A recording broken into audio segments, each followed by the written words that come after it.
Bonjour ladies and gentlemen et nouveaux visiteurs sur la chaîne YouTube, ici Mr Flamingo et bienvenue pour une nouvelle vidéo. Aujourd'hui j'ai envie de faire avec vous, de vous présenter plutôt un top 5, un nouveau top 5, ça fait un petit bout de temps que je n'ai pas fait, mais cette fois-ci sur des films de mon enfance, parce que j'adore le cinéma, c'est une de mes choses préférées avec les jeux vidéo et autres. Et je me suis dit, pourquoi pas faire une vidéo où que je vous parle des 5 films qui ont le plus marqué mon enfance. Donc, c'est parti! En 5e position des films qui ont marqué mon enfance, je mettrais personnellement The Life and Adventures of Santa Claus.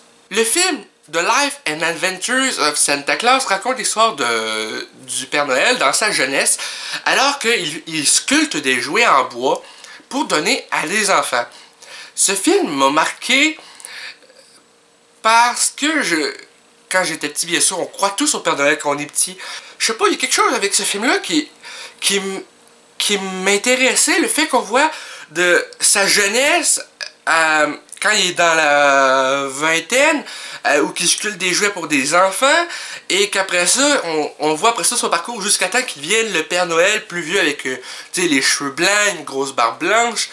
Et ce film-là, j'adore tout simplement. C'est un film que je regardais, je pense, plusieurs fois dans la même année, surtout dans le temps des fêtes. En 4e position, je mettrais un film Picsou. Dans le fond, c'est... je me rappelle plus du titre exact, mais je vais mettre au montage le poster du film juste ici. C'est Picsou et la lampe magique. C'est Picsou et les trois jeunes. Je me rappelle plus du dessus de leur nom. Ça fait longtemps que j'ai pas écouté le film, mais c'est un film que j'ai adoré étant jeune.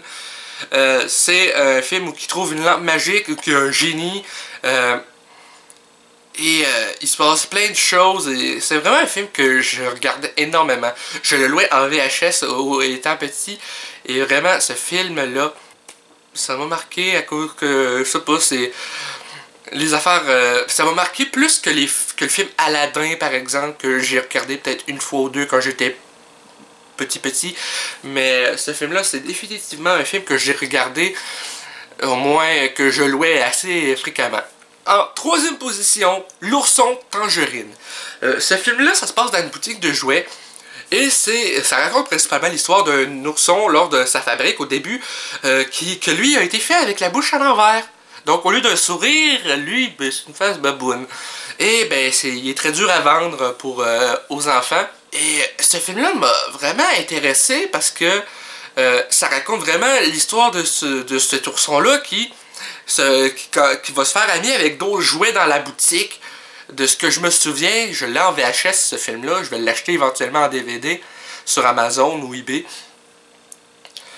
Et il y a quelque chose avec ce film-là qui montre, qui me marque dans le sens parce que ça montre qu'il faut pas se fier juste aux apparences des personnes.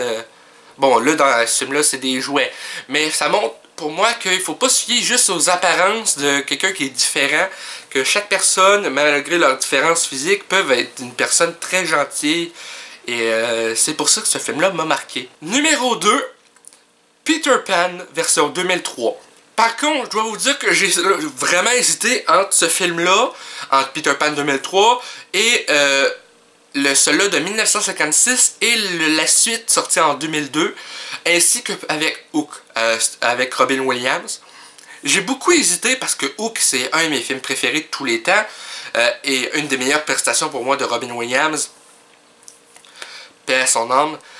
Et j'ai beaucoup hésité, mais j'ai mis finalement Peter Pan de 2003 en live action, mettant en vedette Jeremy Sumpter dans le rôle titre, et Rachel Hurtwood dans le rôle de Wendy, Jason Isaac dans le rôle de Capitaine Crochet et Monsieur Darling. Ce film-là m'a plus marqué parce que c'est une adaptation différente et un peu plus sombre, je dirais, que de la version Disney que j'avais vu beaucoup étant jeune aussi. Et malgré le fait que la version Peter Pan Retour au pays imaginaire est un des premiers films que je me souviens être allé voir au cinéma avec ma mère, je dois pareil avouer que ce Peter Pan-là, c'est la version 2003 en vrai, personnage. C'est un film qui m'a beaucoup plus marqué parce que je l'ai vu énormément de fois. Peut-être un peu plus que Hook, justement. Et c'est pourquoi il mérite cette deuxième position. Et en première position, pour moi, un film qui a beaucoup de valeur sentimentale, c'est Georges de la Jungle 1 avec Brendan Fraser. Simplement parce que ce film-là, je l'ai vu énormément de fois également quand j'étais plus petit. Tellement qu'à un moment donné, mes parents voulaient plus pantoute me laisser le louer au club vidéo du coin. Parce que je devenais comme trop influencé facilement quand j'étais petit par les films que je voyais. C'était rendu que dans la cour arrière, dans la maison où j'ai grandi, mon père m'avait installé une corde après un arbre. Et que je m'amusais avec une genre de culotte d'argent que ma mère m'avait faite à foncer dans l'arbre comme Georges de la Jungle. Et je comprends, j'étais vraiment con quand j'étais petit. Mais la principale raison pourquoi ce film-là a une place sentimentale dans mon cœur, c'est parce que mes parents sont allés voir ce film-là en 97, la journée même avant d'apprendre que ma mère était enceinte de moi. Et ce film-là, je sais pas, mes parents m'ont raconté cette histoire-là vraiment souvent. Et je me tente pas vraiment de l'entendre cette histoire-là parce que pour moi, maintenant que mes parents se séparent, tu sais, je suis genre...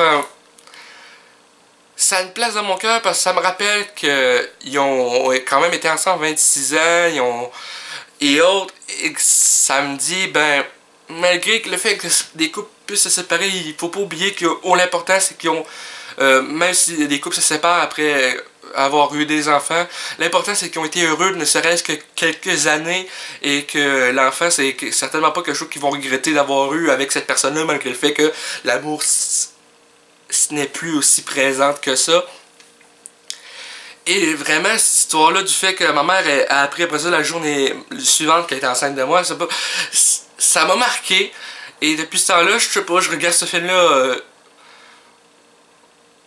une fois par année au moins, une fois ou deux, peut-être plus par année, quand j'ai besoin de me remémorer ça. Et aussi Brendan Fraser dans le rôle de George, puis Leslie Mann dans le rôle d'Ursula. Pour moi, c'est un duo de choc. Et une des scènes qui m'a le plus marqué dans le film, c'est le petit singe à un moment donné qui fait...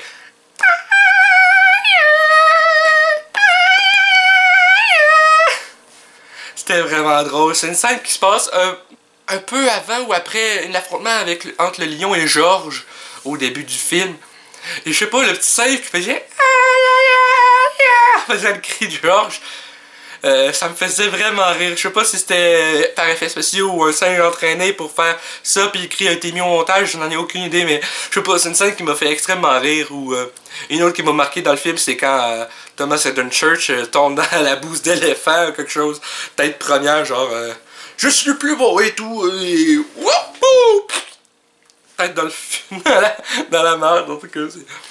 Et je sais pas, le fait que c'est un film pour enfants, mais avec des thèmes genre comme ça, avec aussi le narrateur, la version québécoise de ce narrateur-là, notamment, je me rappelle plus de son nom, mais c'est, je pense, le grand-père à Xavier Dolan,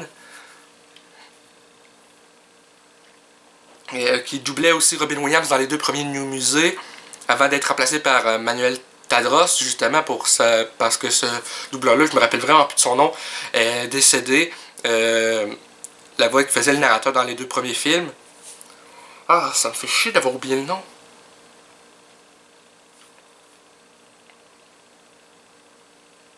Je pense que c'est un truc comme Louis de Cepeda, un truc comme ça. Donc c'est pas mal ça pour mon top 5 des films de mon enfance.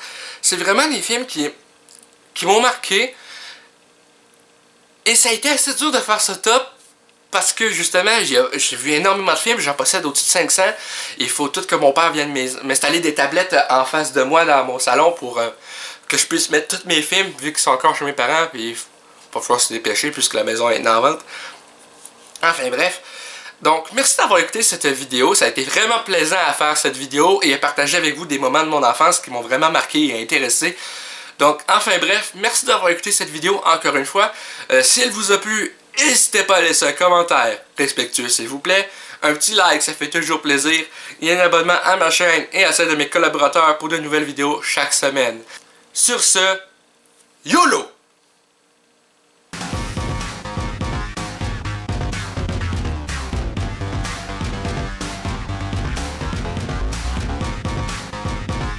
Hey le grand, c'est quoi que t'attends pour t'abonner, sacrament?